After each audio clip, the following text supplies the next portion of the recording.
The skies above Earth darkened as the massive Zarkonian warships entered orbit.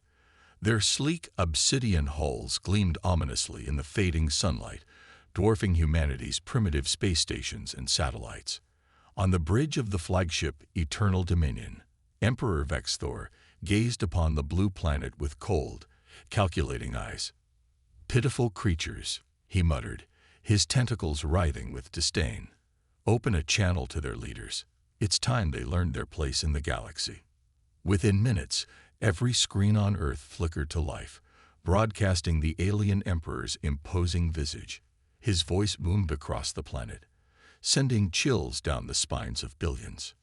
"People of Earth, I am Emperor Vexthor of the Zarkonian Empire. For millennia, we have ruled the stars, and now we have come to claim your world.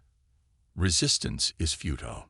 You have 24 hours to surrender control of your planet and offer tribute or face annihilation." As the transmission ended, panic erupted across the globe. World leaders scrambled to convene emergency meetings, while civilians rushed to stockpile supplies and seek shelter. In the heart of Washington, D.C., President Sarah Chen stood before the United Nations Security Council, her face etched with determination. "We will not bow to these invaders," she declared, her voice unwavering. "Humanity has faced countless challenges throughout our history, and we have always persevered. Today, we stand united against this alien threat." Meanwhile, in a secret underground facility beneath the Rocky Mountains, Dr. Amelia Rodriguez worked feverishly alongside a team of Earth's brightest minds. They had been preparing for this day for years, developing technologies that might give humanity a fighting chance against advanced alien civilizations. "We're out of time," Amelia muttered, her fingers flying across holographic displays. "The Helios Protocol is our only hope now." As the hours ticked by, military forces around the world mobilized. Fighter jets took to the skies, submarines lurked in the depths, and ground troops fortified key positions. But deep down, everyone knew that their weapons were no match for the alien armada looming above. With just minutes remaining before the Zarkonian ultimatum expired, President Chen addressed the world one final time. "My fellow humans, we stand at the precipice of our greatest challenge. The alien empire demands our submission, but we will show them the indomitable spirit of humanity. We may be outgunned and outmatched, but we will never surrender our freedom. Today, we fight not just for our lives, but for the very essence of what it means to be human. May our courage and determination light the way to victory." As her words echoed across the planet, a sense of quiet resolve settled over the population. In homes, bunkers, and military installations, billions of humans steeled themselves for the battle to come. The fate of Earth hung in the balance, with humanity's response to the alien ultimatum about to change the course of history forever. Operation Thunderbolt. As the deadline set by Emperor Vexthor expired, an eerie silence fell over the planet. The Zarkonian warships loomed ominously in the sky, their weapons primed and ready to unleash devastation. But just as the alien emperor prepared to give the order to attack, the unexpected happened. Deep within the secret facility, Dr. Amelia Rodriguez initiated the Helios Protocol. A network of hidden satellites suddenly sprang to life, emitting a powerful electromagnetic pulse that engulfed the Earth's orbit. The Zarkonian ships, caught off guard, found their advanced systems temporarily disabled. "Now," shouted General Marcus Hawthorne at the Global Defense Command Center, "launch Operation Thunderbolt." Across the planet, silos hidden in mountains, deserts, and beneath the oceans burst open. Thousands of missiles, each equipped with experimental quantum warheads, streaked towards the alien armada. The weapons, developed in secret by Dr. Rodriguez and her team, were Earth's trump card, designed to penetrate even the most advanced energy shields. Emperor Vexthor's eyes widened in disbelief as he watched the incoming barrage on his flickering screens. "Impossible," he roared. "These primitives couldn't possibly." His words were cut short as the first wave of missiles struck. Brilliant explosions lit up the sky, shattering the hulls of dozens of Zarkonian ships. The quantum warheads tore through their defenses like paper, unleashing chaos among the invading fleet. On Earth, cheers erupted as people witnessed the spectacular light show above. But the battle was far from over. The remaining alien ships, recovering from the initial shock, began to retaliate. Energy beams lanced down from the sky, carving swaths of destruction across cities and military installations. President Chen, watching the carnage unfold from a fortified bunker, turned to her advisors. "We've bloodied their nose, but we need to press our advantage. What's the status of Project Aegis?" A holographic display flickered to life, showing a massive orbital platform hidden on the far side of the moon. "Aegis is online and ready, Madam President," reported Admiral Zhang. "But we only have one shot at this." Chen nodded grimly. "Then let's make it count. Activate Aegis and target their flagship." In lunar orbit, the colossal Aegis platform hummed to life. A dish larger than a small city oriented itself towards the Zarkonian fleet. Energy began to build, drawing power from antimatter reactors buried deep within the moon's crust. Back on the Eternal Dominion, Emperor Vexthor struggled to regain control of his battered forces. "Regroup and prepare for planetary bombardment," he snarled. "We'll turn their cities to ash." A blinding beam of concentrated energy erupted from the moon, catching the Zarkonians completely by surprise.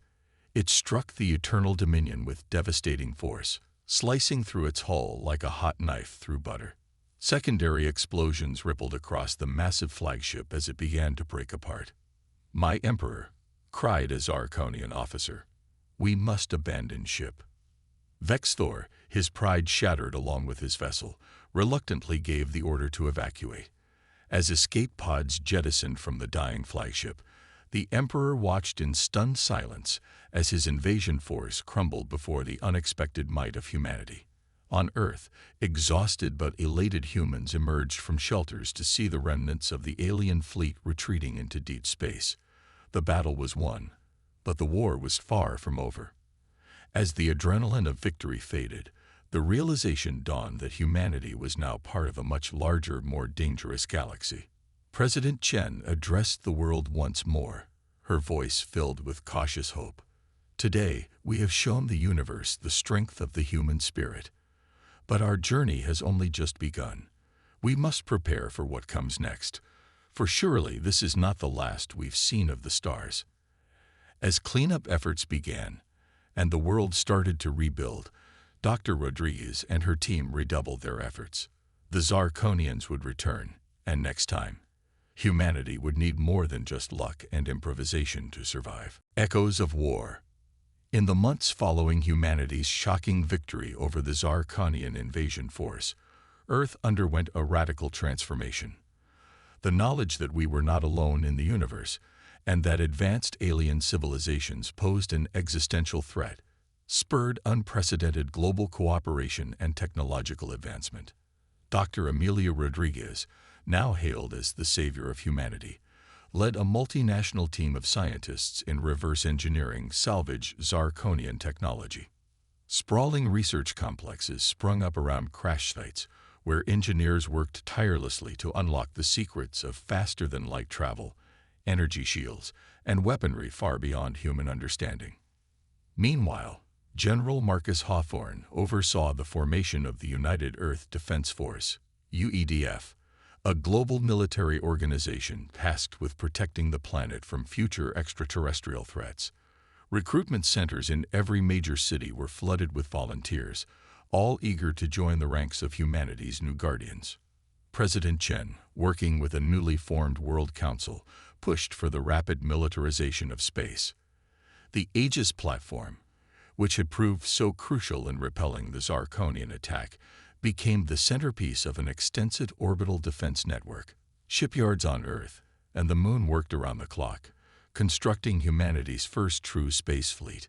But even as humanity prepared for the possibility of another invasion, questions lingered.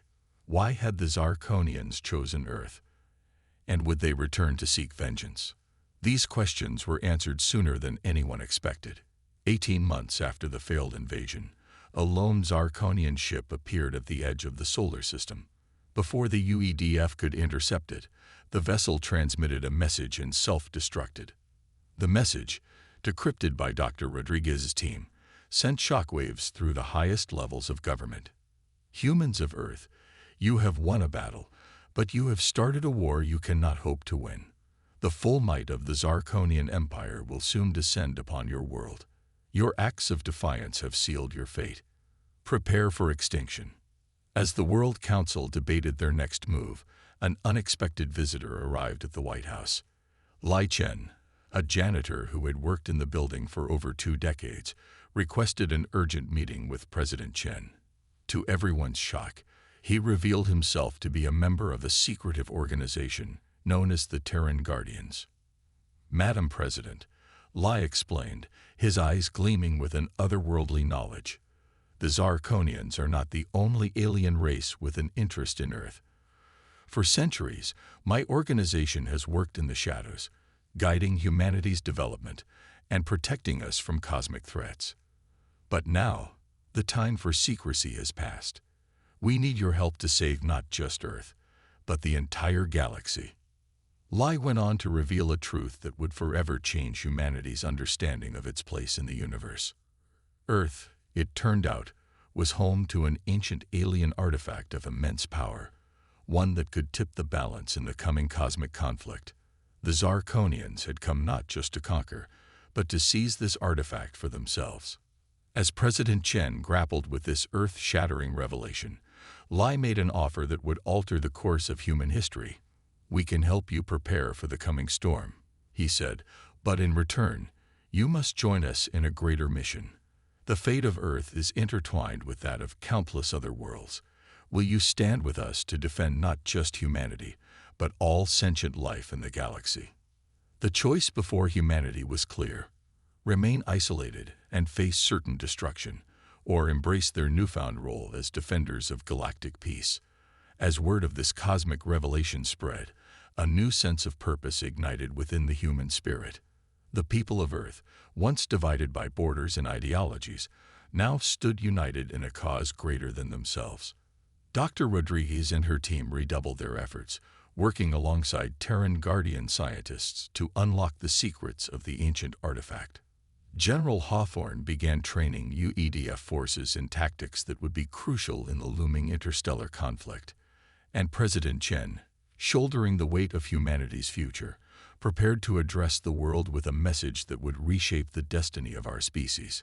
As Earth braced for the coming storm, a new chapter in human history was about to unfold, one that would see our planet transform from a target of alien aggression to a beacon of hope in a troubled galaxy. Cosmic Revelations.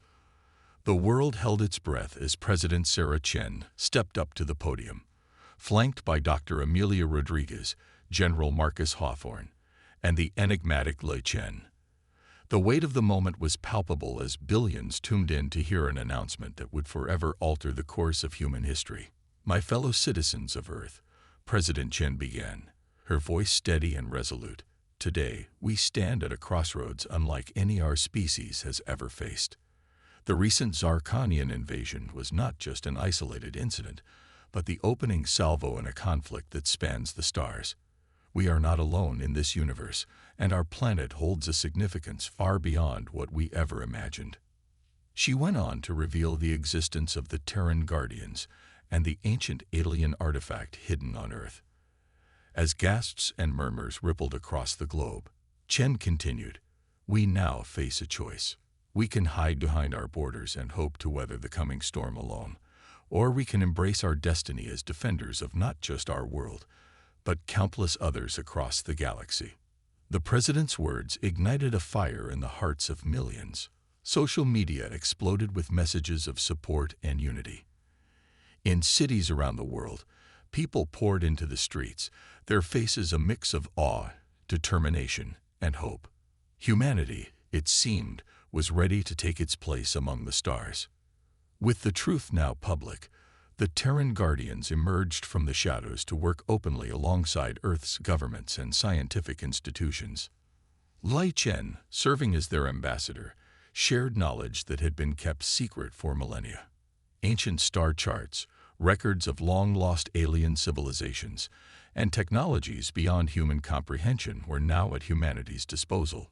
Dr. Rodriguez and her team, bolstered by this influx of cosmic wisdom, made rapid breakthroughs in understanding the alien artifact. Hidden beneath the Antarctic ice, the device was revealed to be a powerful quantum communicator capable of instantaneous transmission across vast distances of space. More importantly, it held the key to activating a network of similar devices spread throughout the galaxy, a network that could unite distant civilizations against common threats. As Earth prepared for its new role in galactic affairs, the first ambassadors from friendly alien races began to arrive.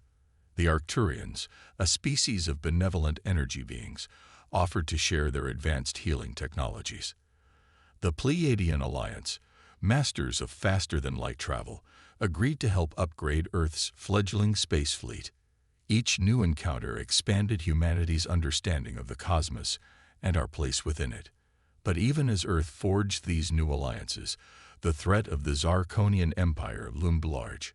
General Hawthorne, working with military strategists from a dozen alien races, developed plans to defend not just Earth, but key worlds throughout the sector. The UEDF transformed from a planetary defense force into the vanguard of a multi-species coalition dedicated to stopping Zarkonian aggression. Amid this flurry of diplomatic and military activity, a team led by Dr. Rodriguez made a stunning discovery. The alien artifact, when properly activated, could do more than just communicate. It could generate temporary wormholes, allowing for near-instantaneous travel between worlds equipped with similar devices. This technology had the potential to turn the tide against the Zarkonians, but it also posed a grave risk if it fell into the wrong hands. As news of this discovery spread, Earth suddenly found itself at the center of a complex web of galactic politics. Some alien races pushed for the immediate use of the wormhole technology to launch a preemptive strike against the Zarkonian Empire. Others advocated for caution, warning that such power could destabilize the entire galaxy if misused. President Chen, thrust into the role of not just Earth's leader, but a key figure in galactic diplomacy, faced the most challenging decisions of her career. The fate of not just humanity, but countless alien civilizations now rested on the choices made in the coming days. As tensions rose and the drumbeats of an interstellar war grew louder, the people of Earth steeled themselves for the challenges ahead. The next chapter in human history would be written not just on our world, but across the vast expanse of the cosmos. Humanity had taken its first steps into a larger universe, and there was no turning back. The Galactic Crucible. As Earth grappled with its newfound role in interstellar politics, the Zarkonian Empire was far from idle. Emperor Vexthor, his pride wounded but his resolve hardened, had spent months consolidating his forces and preparing for a massive counterattack. Spies from allied alien races brought troubling reports of a Zarkonian armada unlike anything seen before, armed with planet-killing weapons and bent on revenge. On Earth, the pressure to act was mounting. The wormhole technology discovered by Dr. Rodriguez offered a tempting opportunity to strike at the heart of the Zarkonian Empire before they could launch their assault. But President Chen, heeding the warnings of more cautious allies, resisted calls for an immediate attack. Instead, she pushed for a diplomatic solution, hoping to avert a war that could engulf the entire galaxy. A summit was called on the neutral world of Centauri Prime, bringing together representatives from dozens of spacefaring civilizations. Earth's delegation, led by President Chen and Lei Chen of the Terran Guardians, arrived on Centauri Prime with a bold proposal: the formation of a galactic alliance united in opposition to Zarkonian aggression.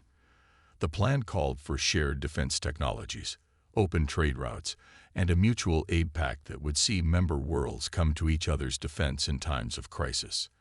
As debates raged in the grand halls of the Centaurian capital, Dr. Rodriguez and her team worked tirelessly to refine control over the wormhole technology. They knew that mastery of this power could be the key to swaying undecided races to join the alliance. Meanwhile, General Hawthorne coordinated with alien military leaders to form a united defense strategy. The plan relied heavily on Earth's quantum communication network, which would allow for instantaneous coordination across vast distances of space. But even as progress was made on the diplomatic front, tragedy struck. A Zarkonian strike team, having infiltrated Centauri Prime, launched a devastating attack on the summit. In the chaos that followed, President Chen was gravely wounded, and the Arcturian ambassador was killed. The attack sent shockwaves through the gathered representatives. Many saw it as proof that negotiation with the Zarkonians was impossible. Calls for immediate military action grew louder, threatening to derail the entire peace process. In this moment of crisis, an unexpected voice rose to rally the fractured alliance. Dr. Amelia Rodriguez, stepping beyond her role as a scientist, delivered an impassioned speech to the gathered delegates. "We stand at the precipice of a conflict that could tear our galaxy apart," she declared, her voice ringing through the damaged hall. The Zarkonians believe that strength comes from domination, from the ability to destroy. But we know better. True strength lies in our diversity, in our ability to stand together in the face of tyranny. Today, we must choose whether we will be defined by our fears or by our hopes for a better future. Her words struck a chord with the assembled representatives. One by one, worlds pledged their support to the Galactic Alliance. Even races that had long been bitter rivals set aside their differences in the face of the greater threat. As the summit concluded, a new era of interstellar cooperation dawned. But the fledgling alliance would soon be put to the test.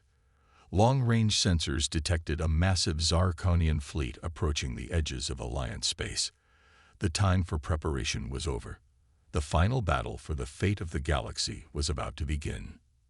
Back on Earth, now serving as the headquarters for the Alliance's combined fleet, tensions ran high.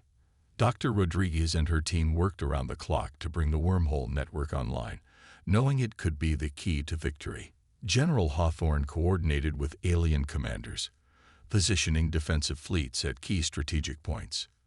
And in a secure medical facility, President Chen fought for her life, the fate of humanity and the entire galaxy hanging in the balance as the Zarkonian armada drew ever closer.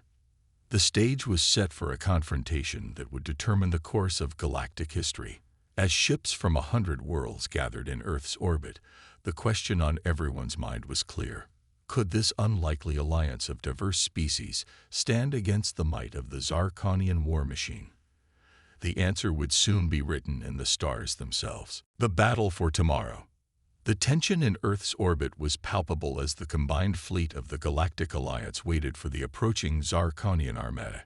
Ships of all shapes and sizes, representing dozens of alien races, floated in precise formation.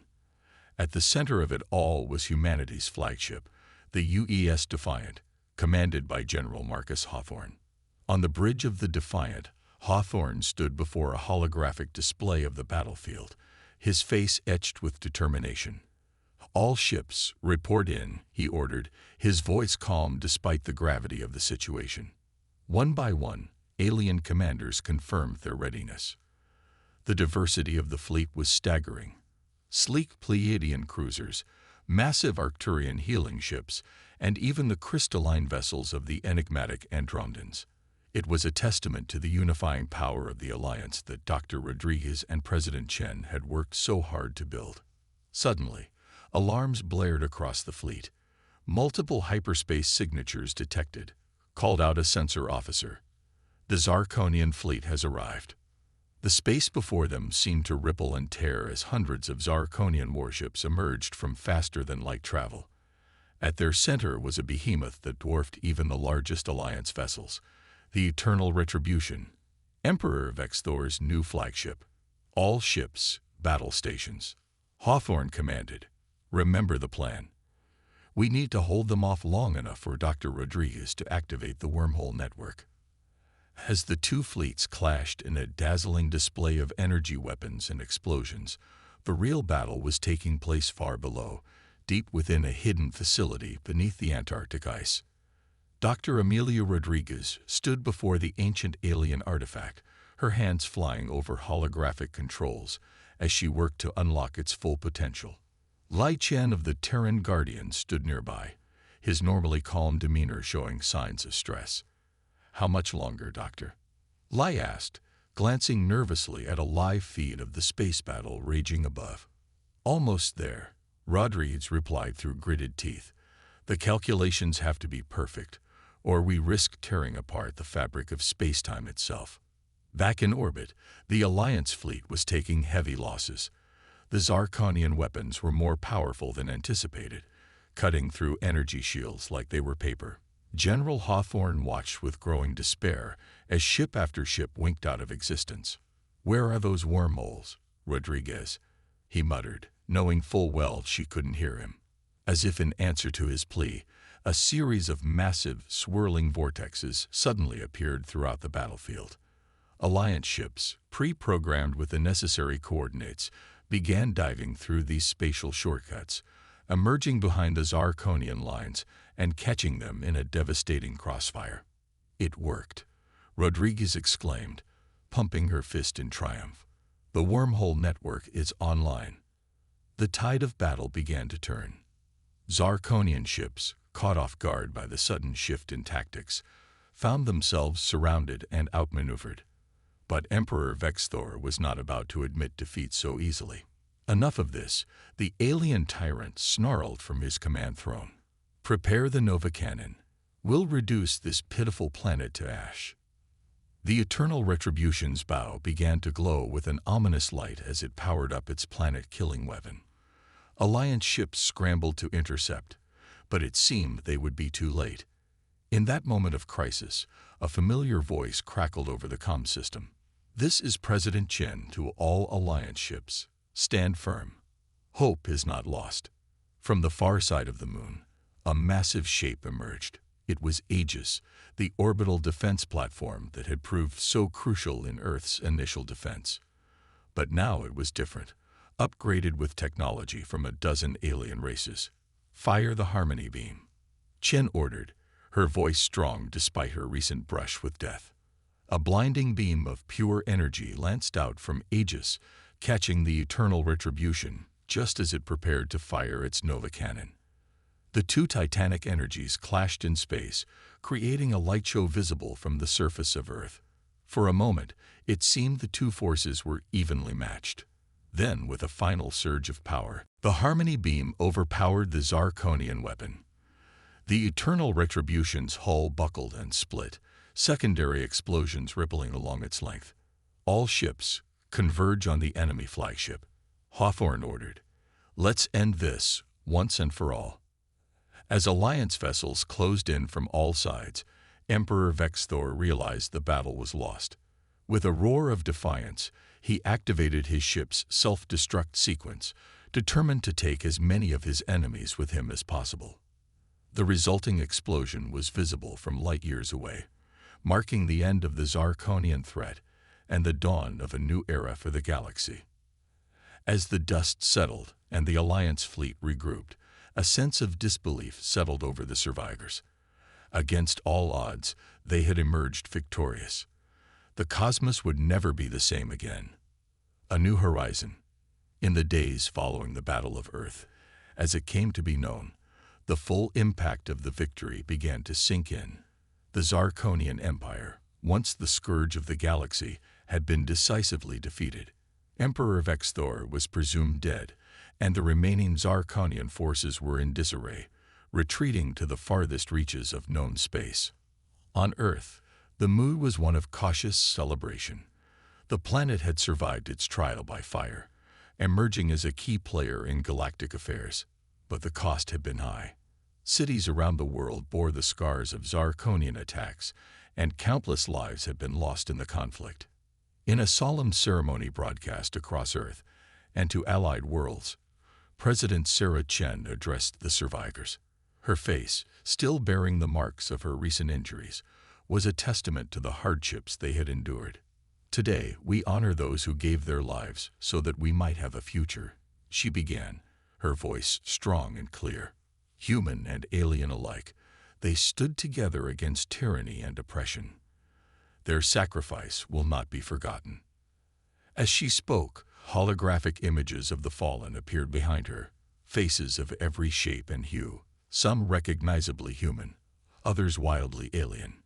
Yet all were united in their commitment to a free galaxy. "But even as we mourn, we must look to the future," Chen continued. "The Zarkonians have been defeated, but they are not the only threat our galaxy faces.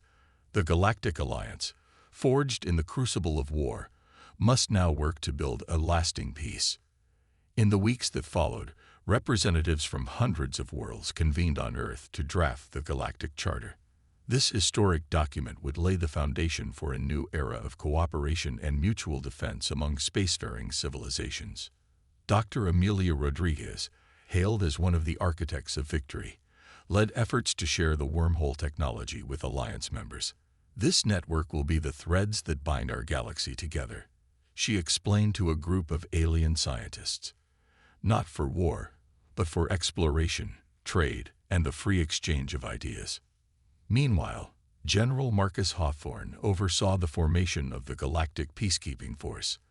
This multi-species armada would serve as a deterrent against future aggressors and a rapid response unit for worlds in crisis.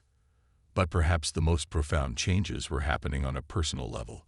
Humans, once confined to their small blue planet, were now venturing out into the cosmos in unprecedented numbers. Exchange programs saw alien students attending Earth universities, while human scientists and engineers found themselves working on projects on distant worlds. Interspecies relationships, once the stuff of science fiction, became increasingly common. The galaxy, it seemed, was entering a new age of understanding and acceptance. Yet challenges remained. Some isolationist factions on Earth called for a withdrawal from galactic affairs, fearing that further involvement would only bring more conflict. Extremist groups emerged, preaching human supremacy and viewing alien influences with suspicion. And in the far reaches of the galaxy, remnants of the Zarkonian Empire plotted their revenge. Though their power was broken, the threat they posed could not be ignored. As the first year after the Battle of Earth drew to a close, President Chen stood on the newly constructed observation deck of Unity Station, Earth's first true spaceport. Below her, the blue marble of humanity's homeworld shone like a jewel. Above, the stars beckoned with endless possibilities. "We have taken our first steps into a larger universe," she mused, speaking to no one in particular. "The road ahead will not be easy, but I have faith that together, we can build a future brighter than any single world could achieve alone." As if in response to her words, a sleek starship rose from Earth's atmosphere, its hull gleaming in the sunlight. It was the UES Explorer, Earth's first true long-range exploration vessel. Its mission: to venture beyond known space, seeking out new life and new civilizations. As the ship engaged its faster-than-light drive and vanished in a flash of light, President Chen smiled. Whatever challenges lay ahead, humanity was ready to face them. The age of isolation was over. Earth's children were finally taking their place among the stars.